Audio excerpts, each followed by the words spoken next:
veces muy pedestres, ahí llegó la... Sí, nos pusieron como co-guionistas casi, ¿no? Entonces agarran, Se convierte en pregunta obligada, ¿no? ahí viene, agarran y ponen asesores, Eduardo Matos, Leonardo. Entonces luego protestó. Yo anduve buscando, pero era de un periódico. Tú aceptaste. El Sol fue el Heraldo, güey, el Heraldo, ¿no? Era No, No, el era Heraldo otro, está bien, pero era alguien que de otra calcaba cosa. el Heraldo.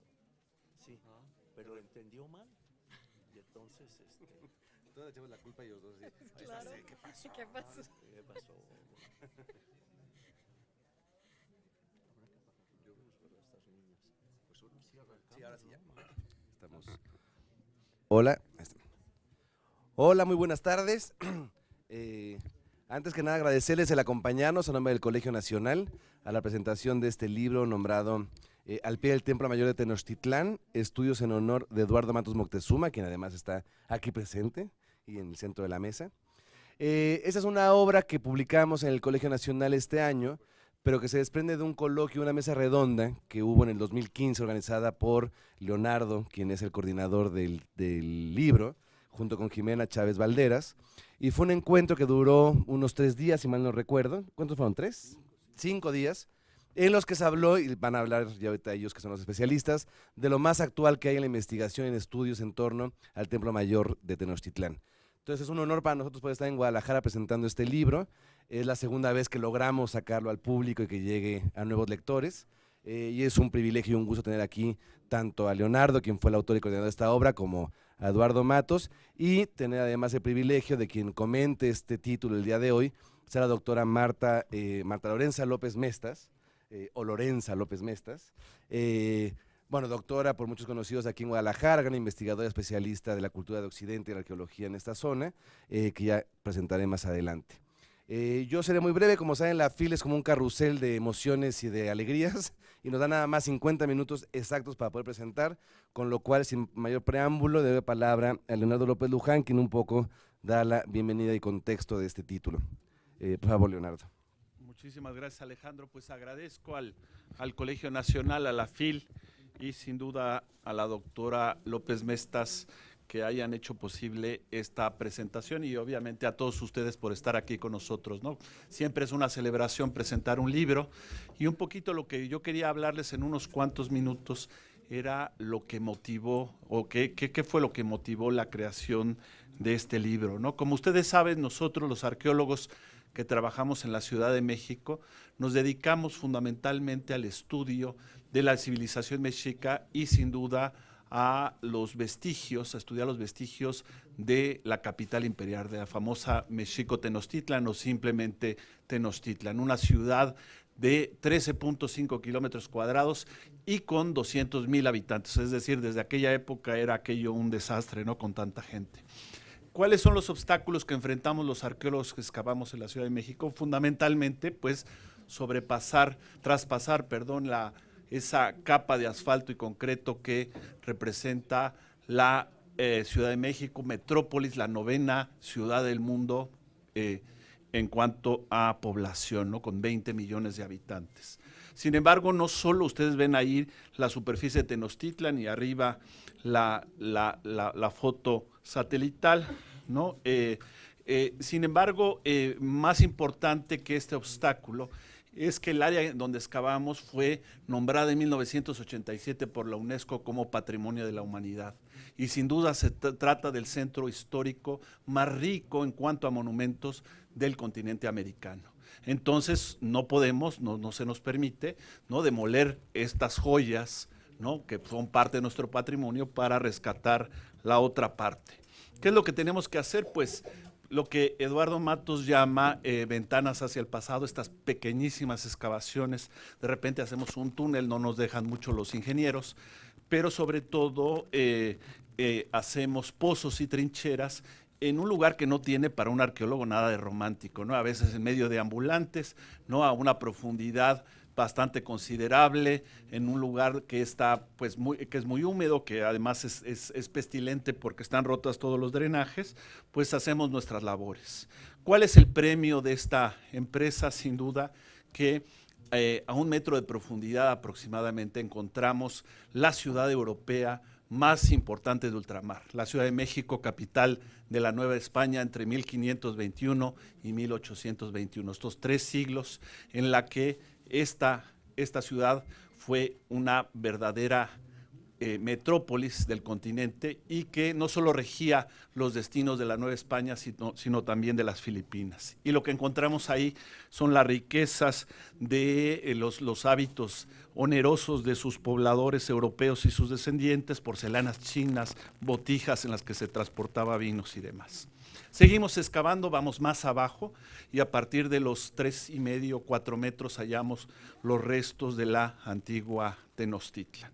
Desde 1978, que Eduardo Matos fundara el proyecto Templo Mayor, hemos estado excavando en este escenario de manera ininterrumpida, con la misión precisamente de documentar suerte de palimpsesto, estas ciudades sobrepuestas, ¿no? La prehispánica, la colonial y la moderna, y entender así el proceso de urbanización en el centro de México.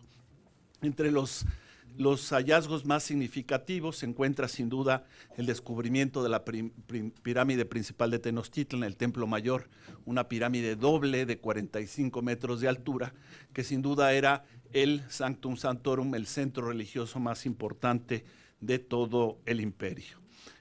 No solo eso, sino con el proyecto coordinado por Eduardo, halló 13 edificios en torno a esta pirámide, miles de objetos enterrados por los mexicas como ofrendas a sus dioses y muchísimas pinturas, murales y esculturas.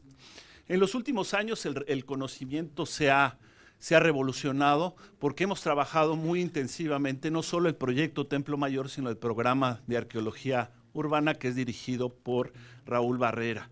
Hemos estado excavando al pie del Templo Mayor, donde apareció el monolito de la diosa Tlaltecutli, el monolito más grande que se conozca de esta civilización, y hemos hallado más de 60 ofrendas, cajas que contienen minerales, plantas, animales, seres humanos y objetos culturales que, como les decía, los mexicas enterraron en honor de sus dioses. En el caso del programa de arqueología urbana, ha hecho realmente en los últimos 3, 4 años hallazgos espectaculares. Uno de ellos es el que ven en la pantalla, que es el Calmecac, ¿no? Que es la escuela para nobles, algo así como Leiteso aquí, ¿no? Luego tenemos, ahí está el buen Raúl, que en fechas más recientes halló el templo del dios del viento, el Ejecatiopan, en terrenos del Hotel Catedral. También halló ahí mismo la cancha del juego de pelota, este sí es el verdadero Estadio Azteca, ¿no? Y este lugar cuyo descubrimiento la noticia ha dado vuelta a todo el mundo, que es el Zompantli, que era el lugar donde los mexicas, al igual que muchas otras civilizaciones mesoamericanas, espetaban los cráneos de los cautivos de guerra. Entonces, con todos estos hallazgos, ¿no? Nos dimos cuenta que estábamos excavando todos estos proyectos al pie del Templo Mayor, de ahí el título de este libro, que todos estábamos frente a la fachada principal de esta pirámide y que pues de alguna manera valía la pena reunir todas las investigaciones para darlas a conocer tanto a los especialistas como al gran público. Y aprovechando esto, ¿no? Quisimos dar hacer un homenaje a nuestro maestro Eduardo Matos Moctezuma, que es el fundador de los proyectos, es nuestro líder espiritual, nuestro gurú de todos los arqueólogos que trabajamos en la Ciudad de México, arqueólogo de arqueólogos. Y entonces pues hicimos una reunión en el Colegio Nacional, como bien decía Alejandro, en la cual pues se reunieron, fíjense ustedes, son todos chavos, ¿no? Gente muy joven y mayoritariamente mujeres, ¿no? Esa es la población actual de los arqueólogos, es mayoritariamente femenina, eso es muy interesante. Y presentamos nuestro trabajo y gracias a los esfuerzos del Colegio Nacional, pues esto un par de años después se materializó en estos 2 bellos volúmenes que están aquí afuera a la venta, ¿verdad? Que resumen precisamente, son las memorias de esa reunión. Obviamente quiero dar las gracias al equipo comandado por Alejandro Cruz Atienza, quiero dar las gracias a a nuestra secretaria administradora del Colegio Nacional, Tere Vicencio, y yo creo que mejor doy paso a la lectura de nuestra invitada especial, la doctora López Mestaz. Gracias.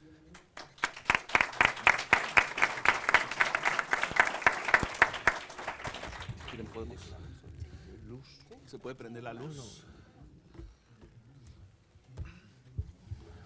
Bueno, antes que nada, quiero agradecer la invitación a ser partícipe de este acto académico, de esta especie de bautismo o presentación en sociedad de una obra más, de la ya vasta producción generada y auspiciada por mi entrañable colega Leonardo López Luján. Pero no solamente es agradecimiento, también me siento complacida de estar en este evento por la calidad de personajes que hoy acompaño. Compartir experiencias y hasta congratulaciones con Eduardo Matos Moctezuma y Leonardo López Luján siempre será motivo de vanagloria, porque son dos figuras inconmensurables dentro de este campo profesional de la arqueología. Me atrevo a decir que me encuentro en medio de dos de los mejores arqueólogos mexicanos, miembros del Colegio Nacional, que han dedicado su trayectoria académica al estudio no solo del Templo Mayor, sino, en general, del pasado mexicano.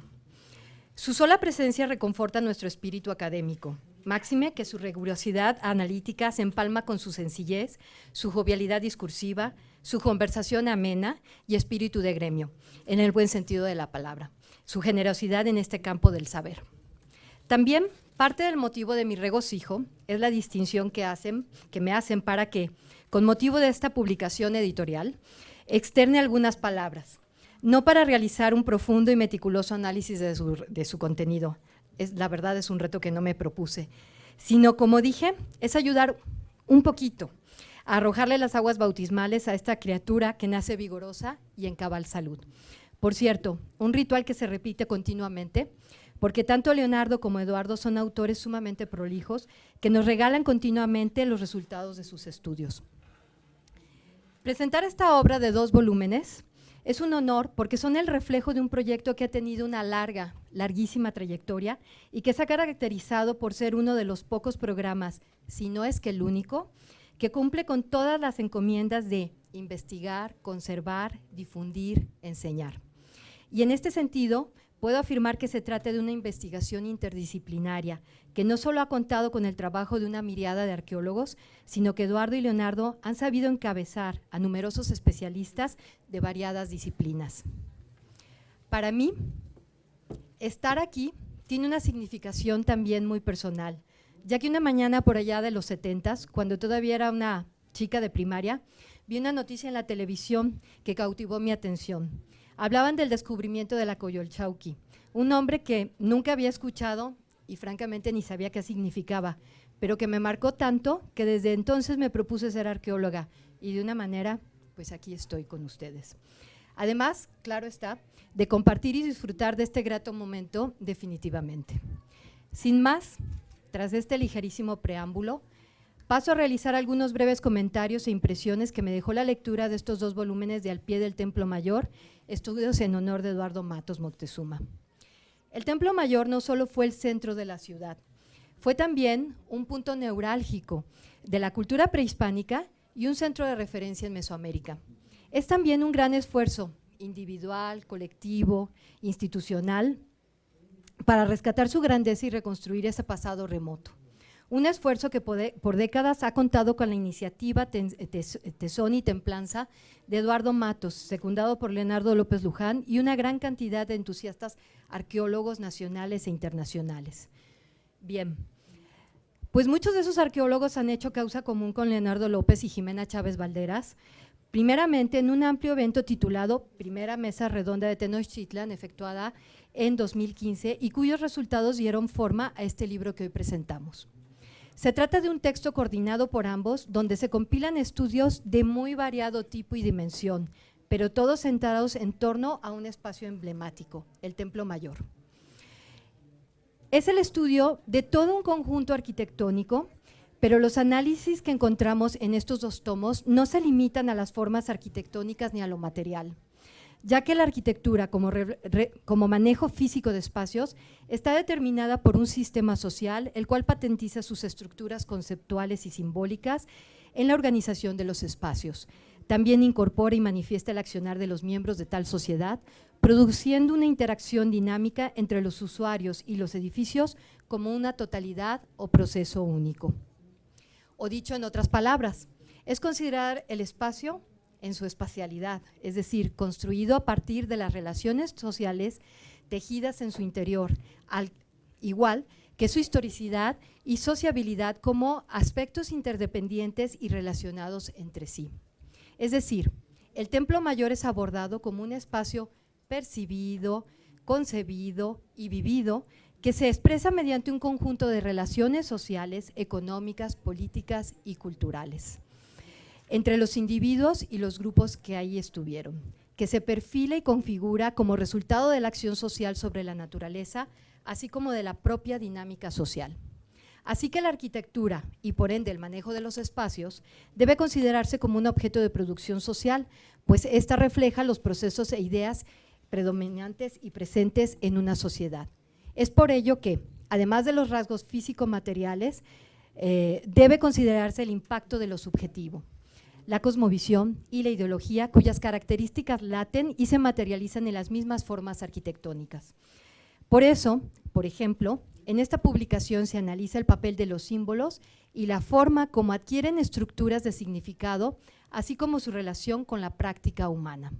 De manera que varios de los estudios aquí reunidos van más allá de los rasgos materiales que reportan los conjuntos arquitectónicos, destacando el manejo de una serie de marcadores simbólicos que ayudan a explicar la identidad social de la población tenochca. Referirme al contenido de estos dos tomos de manera pormenorizada y hasta incluso a un nivel enunciativo es una misión casi imposible. Son tantos los trabajos que solo enlistar sus títulos me consumiría el tiempo destinado a esta presentación. Por eso me limitaré a dar un brevísimo pasaje temático de esta obra, para después dedicarle un poco de tiempo a un ensayo de la autoría de uno de los coordinadores y que precisamente da título a este libro compuesto por casi 40 artículos. De este monto y variedad temática, al menos una decena de los textos que integran esta obra están dedicados al estudio de las ofrendas localizadas en el Templo Mayor. En este sentido, por las páginas de los mismos desfilan peces, estrellas de mar, aves, cocodrilos, jaguares, restos botánicos, cuchillos de pedernal, bules de tabaco, entre muchas otras cosas. Los otros estudios abordan temas ubicados en diversos campos, entre los que destacan, por ejemplo, el estudio geofísico de monolitos, aspectos dedicados también a los fechamientos o datación arqueomagnética, entre otros, así como también aquellos especializados o centrados en las prácticas de la restauración. Dos trabajos de estos recurren a la técnica de estudio de la policromía. Mediante la observación microscópica se evalúan los estratos de un objeto o imagen, su estado de conservación, color, capas intermedias o subsecuentes, pigmentos, elementos decorativos, preparaciones, veladuras, técnica utilizada en muros y esculturas de deidades del Templo Mayor. Asimismo, y ya que me encuentro en este tópico, la pintura mural es objeto de especial atención. Estudio ubicado en lo que podríamos denominar el arte arqueológico mexica. Pintura que destaca por su belleza y colorido, pero sobre todo por la información que acumula para conocer a este gran asentamiento humano. Lo anterior se logra traspasando los umbrales de lo estético para adentrarse en conocer su estilo, técnica y contenido. Otros dos trabajos se adentran por los senderos de lo iconográfico y lo iconológico, tanto en relieves como en imágenes, en este caso de serpientes. Métodos que se aplican al estudio de estas manifestaciones de tipo figurativo, partiendo del referente de que existe un lenguaje figurado con el cual las imágenes adquieren valor y significado. Se trató de abordar el contenido temático de una creación estética y artística, pasando de sus formas puras, fácticas, originales y primarias, por sus rasgos compositivos, hasta llegar a la lectura de sus valores y significados simbólicos. Otros temas más, no menos interesantes, completan esta obra. Lo que describo es realmente solo un contenido muy parcial.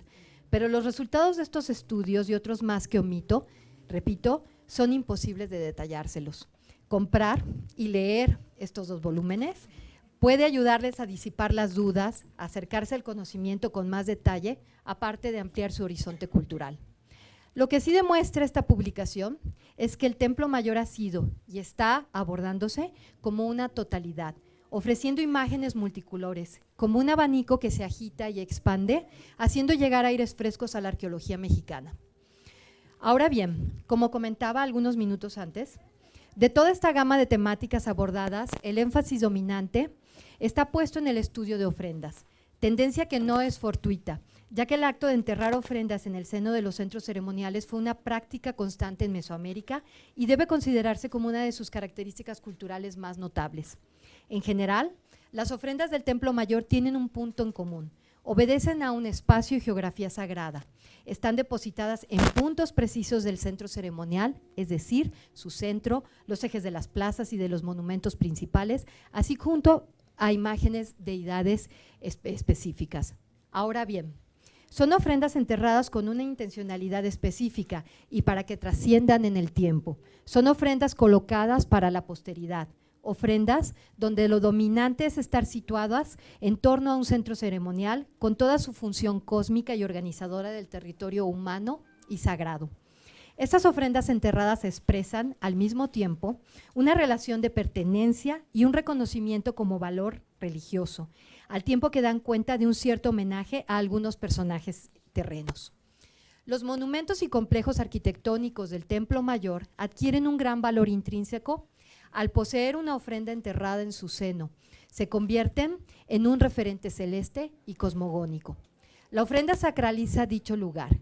Es una especie de marcaje del territorio y el espacio mexica. Ofrendar es un rito, pero también es una manifestación de un poder existente que gravita y hegemoniza el conglomerado humano de Tenochtitlan. Es común que un centro ceremonial mesoamericano aparezca indisociable a la presencia de las ofrendas enterradas en su interior. Y este caso no es la excepción. El centro ceremonial de Tenochtitlan, del Templo Mayor, habla a partir de sus ofrendas. Es un lenguaje y una norma más o menos codificada. La ofrenda es, podríamos decirlo, el alma del sitio, un elemento estructurante de una identidad y una conexión del mundo terrenal con lo divino. Los objetos de las ofrendas estudiadas en el Templo Mayor son valiosos por su carácter simbólico, implican la consagración del territorio y de los personajes destinatarios de dichas ofrendas. ¿Qué quiero decir?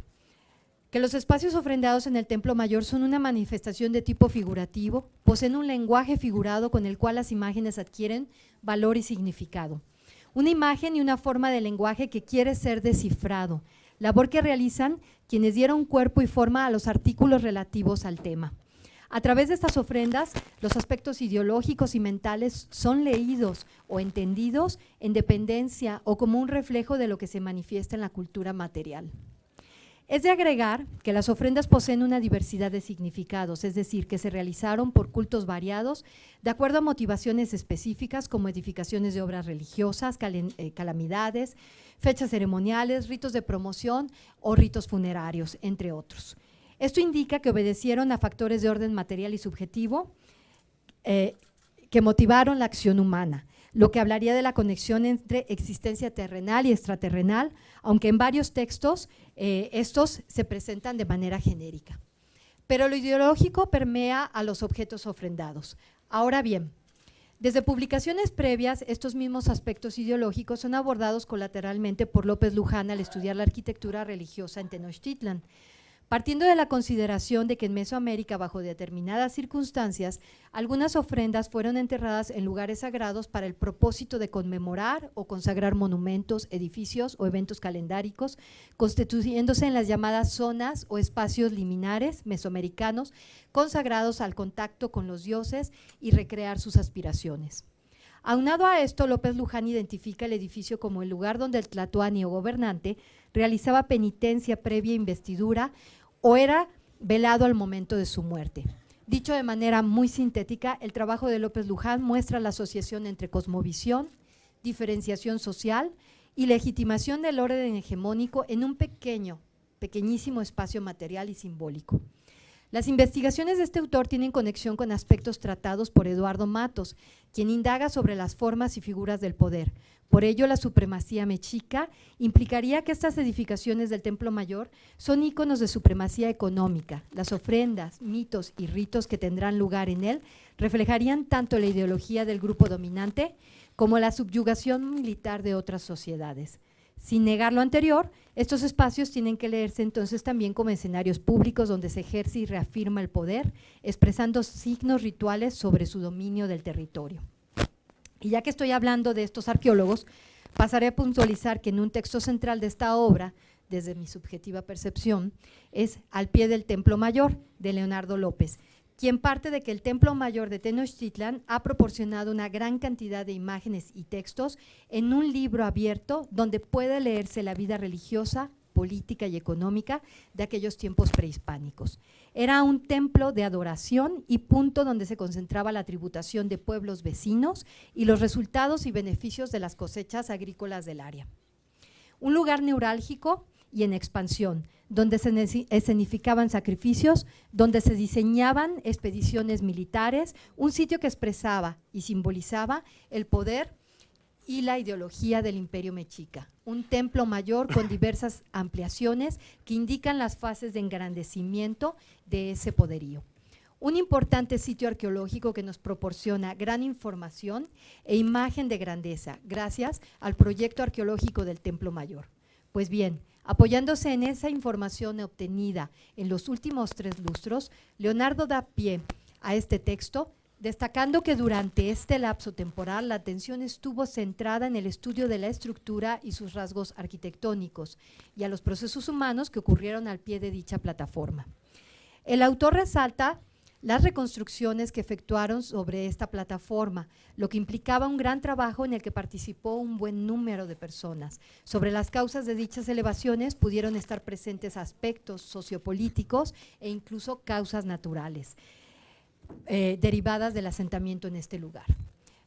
Problematizando este espacio arquitectónico, correlacionando la plataforma con la plaza, el autor, junto a Alfredo López Austin, encuentra indicios sobre el mito de nacimiento de Huitzilopochtli, fuente de nacimiento y de agua y de vida, así como, desde el ámbito ritual, un espacio a donde se trasladaba a los esclavos en su camino hacia la muerte y el sacrificio en las cumbres del Templo Mayor. Se insiste en la recreación de la boca del manantial a colocar cámaras en su parte baja, como en la colocación de 3 monumentos escultóricos, el monolito de la Coyolxauhqui, un bajorrelieve y una estera de serpientes. También destaca el impresionante monolito de Tlachtecutli, ligada a referentes acuáticos y representada con cabeza de reptil. Pero sobre todo, pondera los escenarios ceremoniales, rituales y míticos en honor de Huitzilopochtli, con indicadores de guerra a un nivel incluso celeste. En fin, lo que encuentra es un amplio y variado universo de símbolos que tanto se complementan como se yuxtaponen, una realidad profundamente binaria. Respecto a las funciones de este espacio ritual, Leonardo subraya que dicha simbología hace alusión a los caídos en la guerra y a quienes transitaron por ese pasaje de sacrificio. Para ello, el autor se apoya en parte en las crónicas de Sahagún. En fin, en otro sesgo de esta temática, el autor destaca también las funciones del Cuauhchicalco. Como detalle, solo agregar que en la excavación de este espacio se encontró una plataforma ritual baja, la cual, pese a su acotada actitud, constituyó un lugar importante para la vida religiosa y cultural de los mexicas. Sobre la profusión de edificios identificados como Cuauhchicalcos, de 78 edificaciones ceremoniales de Tenochtitlan, 5 pertenecen a este tipo. Es decir, plataformas bajas, circulares, pequeñas, que eran escenarios rituales donde se significaban oraciones, penitencias y sacrificios. Construcciones de carácter ceremonial interrelacionadas con un rasgo común que dan forma a todo un recinto sagrado con un culto a deidades variadas. Todo un teatro de varias pistas dedicado al sacrificio. Finalmente, para dimensionar adecuadamente este conjunto arquitectónico, recurre a la consulta y análisis de toda una gama de crónicas de conquista para enfatizar su importancia como espacio cultural y simbólico. En fin, la convicción de López Luján es que tanto los datos arqueológicos como históricos, abren una ruta segura, cierta, para explicarse el papel de los sepulcros de las élites de Tenochtitlan. Por esa ruta transita este autor y lo manifiesta en un texto lleno de rigurosidad, amplitud, pero sobre todo de optimismo, de fe en que investigaciones futuras, pero no lejanas, nos llevarán a nuevos y mejores conocimientos que emergerán de este templo mayor. Leonardo explora lo encontrado al pie de este templo, pero su amplitud de miras también apunta a las alturas del universo mexica. Y una altura de miras mayor lo encontramos en el propósito de estos dos tomos. Rendir homenaje al doctor Eduardo Matos Moctezuma, alma e inspiración del proyecto Templo Mayor, función que destaca Leonardo en uno más de los textos que componen esta obra. De mi parte, sobre el doctor Matos no tengo mucho que agregar, simplemente es lo más representativo de la buena arqueología mexicana, merecido homenaje en este libro. También el muy encomiable esfuerzo del Colegio Nacional al publicarlo, y como no puedo omitir por congruencia y responsabilidad institucional, que en buena parte lo realizado y publicado en esta obra gravita a través de la presencia del Instituto Nacional de Antropología. Su labor no puede tener menoscabo, igual que la loable labor de Leonardo y Jimena, bujías dinámicas, que coordinaron este proyecto editorial. Enhorabuena y mi felicitación para ambos.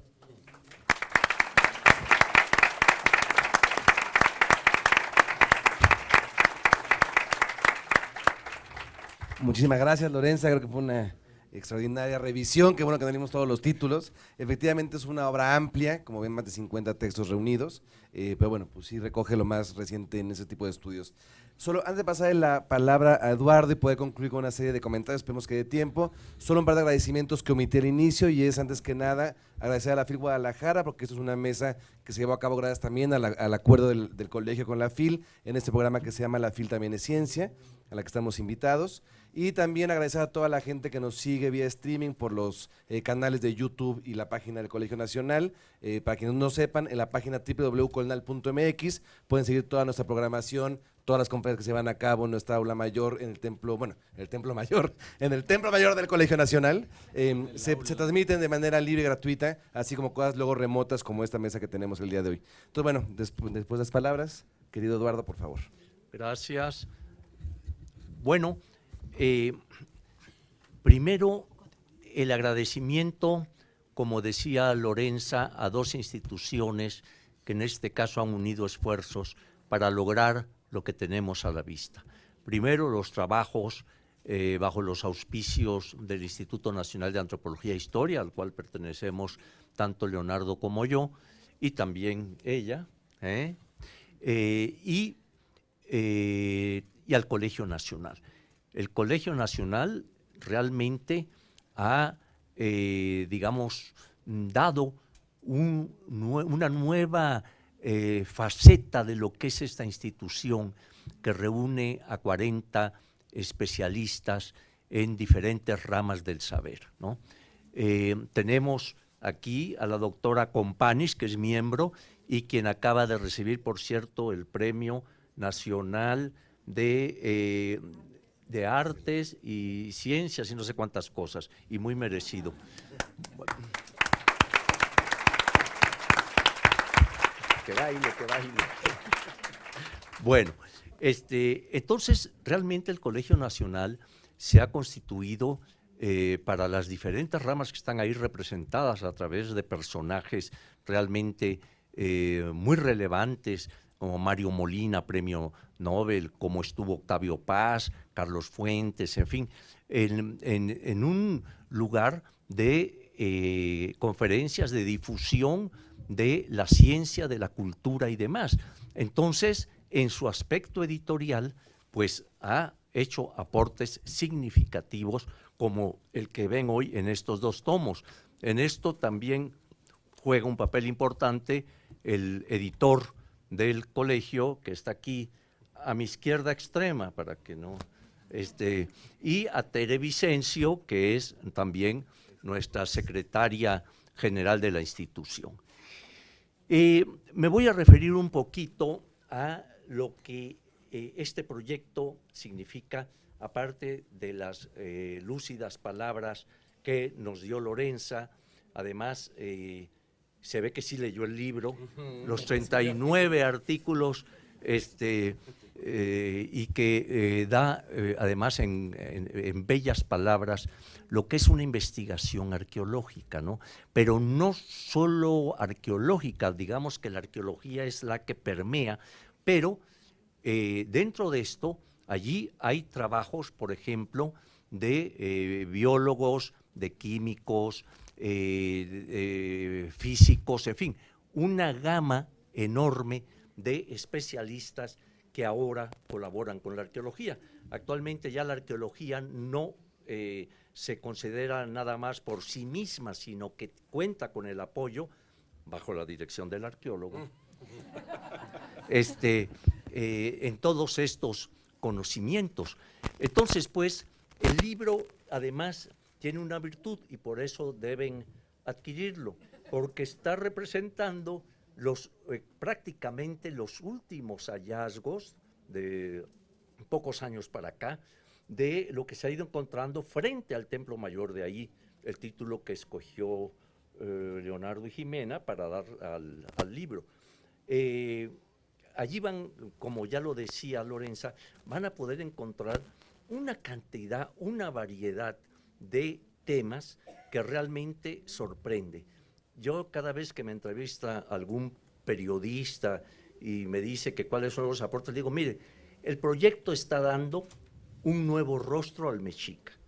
Hay allí una información riquísima, muchas de ellas no la conocíamos antes, en otros casos se ratifica muchos trabajos de nuestros antecesores en el conocimiento de lo mexica, etcétera. Pero creo que el proyecto realmente ha hecho un aporte significativo, y no solo en cuanto a la información que se va recabando, sino también en, en aspectos de publicación. Resulta que hay un pasante de arqueología, Rodolfo Aguilar, que está haciendo una bibliografía de todo lo que el proyecto ha aportado, todo lo que está escrito, ¿no? Desde un libro científico, tesis de doctorado, de maestría. ¿Cuántas tesis eran? Tú me decías. 107. 107 tesis se han hecho de todos los niveles, ¿no? Entonces, pero además artículos, catálogos, guías, etcétera, etcétera. Entonces, este joven, Rodolfo, ha logrado reunir alrededor de 1.250 fichas escritas sobre, conteniendo información sobre Templo Mayor, ¿no? Entonces, realmente es apabullante, es muy amplia esta información, ¿verdad? Porque una de las cosas que pretendimos siempre fue no solo investigar, conservar, tenemos ahí todo un equipo de conservación, etcétera, sino también difundir, no quedarnos en nuestra campana de cristal, ¿verdad?, elucubrando y discutiendo, sino, aparte, no lo de la campana, sino lo de la discusión, aparte de eso, pues, aportar información por todos los medios. Por eso, cada vez que hay oportunidad y nos dicen, oiga, que una entrevista, no sé qué, órale, Leonardo hoy tuvo que dar 3 seguiditas, ¿no? O sea, eso es también lo que queremos, porque hay que difundir este conocimiento, no se puede quedar nada más ahí, ¿no? Entonces, yo agradezco muchísimo que estos jóvenes, porque la mayoría, como ya lo vieron en lo que presentó Leonardo, son muy jóvenes, ¿verdad?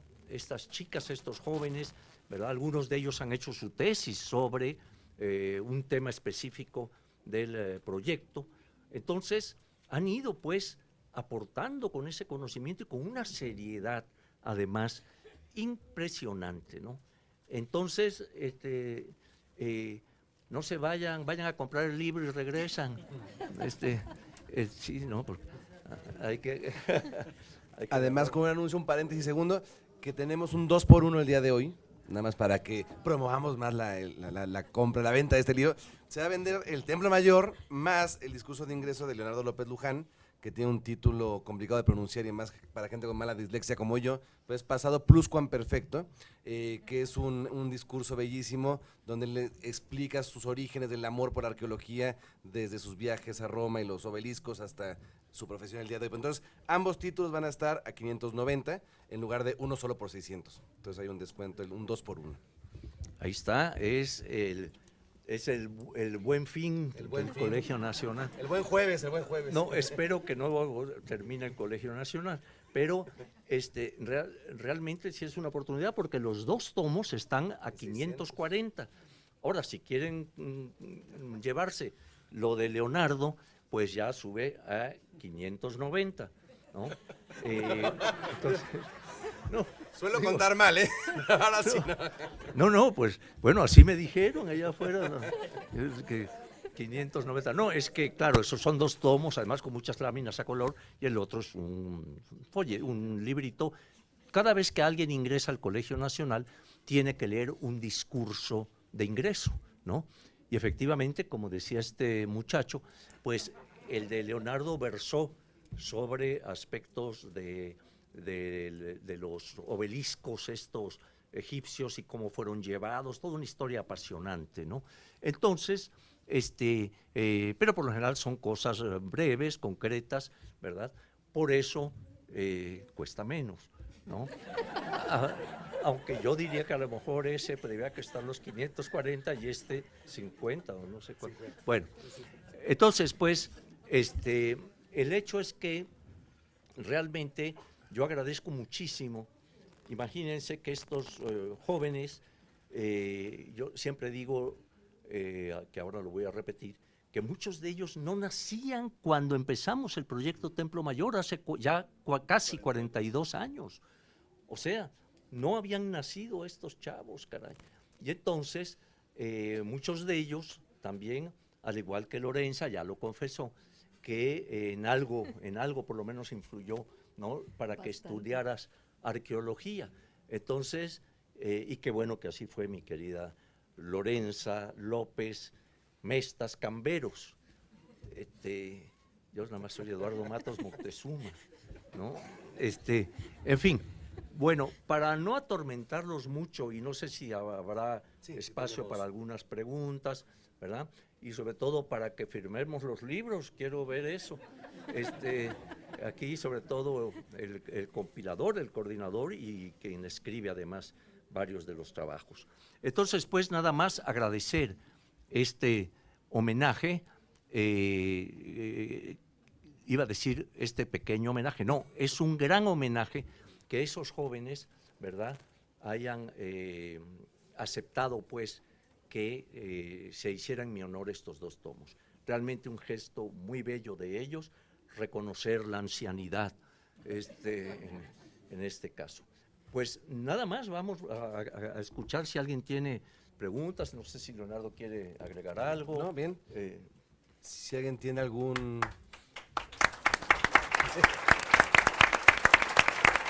y sí te mandaron el libro que te lo den. Si hay algún comentario, pregunta. Yo tengo un comentario. Sí, claro.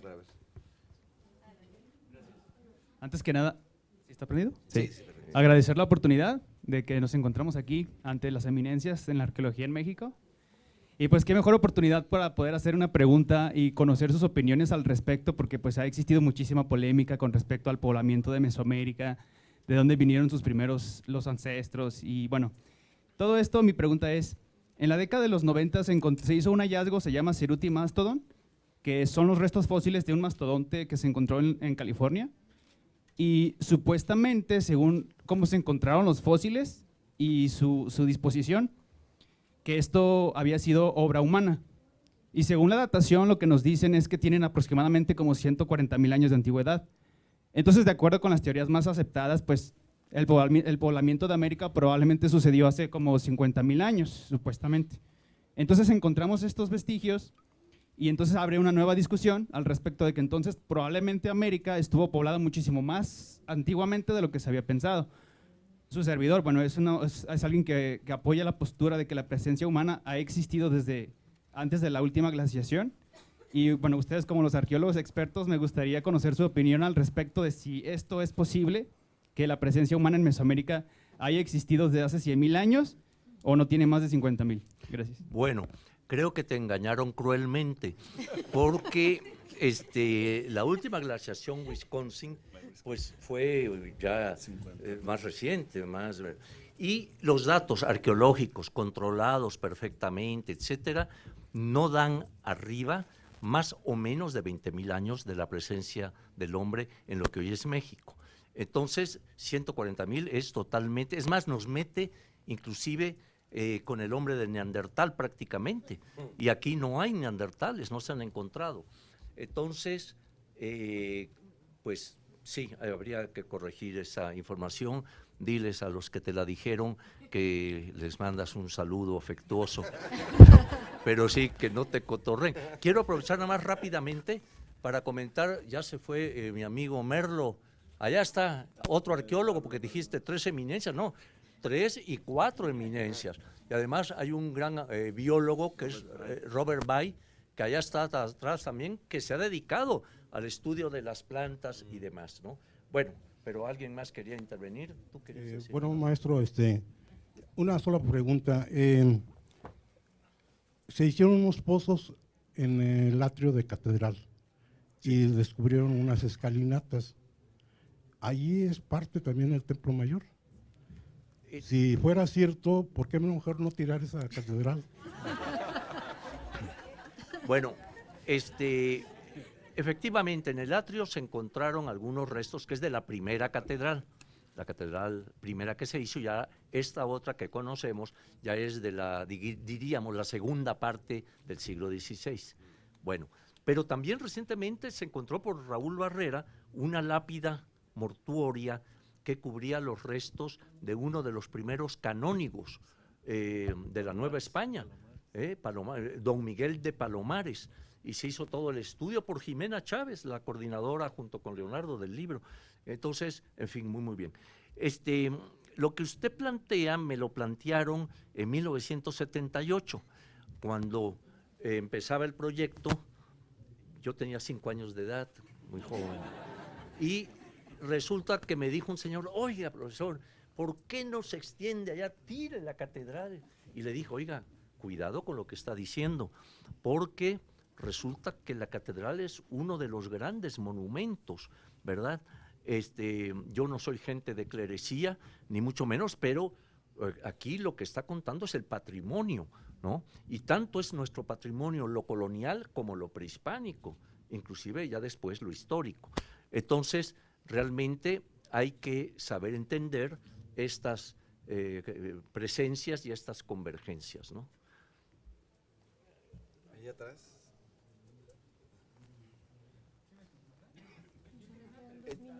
Échale más alto. ¿Más alto? Ahí. ¿Hace cuánto tiempo yo vi una noticia acerca del descubrimiento de una tumba de Atotoxtli en la cual indican o se cree que pudo haber sido una mujer tlatoani? ¿Existe esa posibilidad? ¿Se escucharon? ¿En dónde es eso? Otro engaño. ¿Cómo se llama el nombre del lugar? No sé el nombre del lugar, pero se le llamó Atotoxtli. Atotoxtli. Pues no tenemos información los que trabajamos en la ciudad. Entonces, otro engañado. Bueno, a ver, ¿quién más? Aprovechen. Bueno, lamentablemente se acabó el tiempo. Ay. ¿No? Sí, ya me están presionando aquí. ¿Ya? ¿Es brevísima o...? Bueno, entonces Breve. la última tenemos, sí. Y nada más una cosa, perdón, para ya no interrumpir después. Si acaban y quieren que firmemos ejemplares, lo esperamos en el stand H9, es el stand del Colegio Nacional. Para, No, 9. H9, sí, para poder, ahí estarán Leonardo y Eduardo y Lorenza, y ahí pueden continuar la conversación y la firma de ejemplares. Ahora sí, por favor. Nada más para preguntar, ¿existe la tecnología para descubrir fehacientemente dónde están los restos de Malinali, Malinzi, Malinche, Doña Marina? Y para saber de qué murió, que es importantísimo para la memoria histórica de nuestro país. No, yo no sé que haya alguna precisión de dónde está y demás. De Isabel Moctezuma se dice que está en el convento, el que era la biblioteca de la UNAM, en el centro, en San Agustín. por ahí, pero de la Malinche no. No lo sé yo, por lo menos. Bueno, a lo mejor le dio una paliza a Bárbara. Bueno, pues muchísimas gracias a todos por acompañarnos. Los esperamos aquí afuera en el Estadio H9.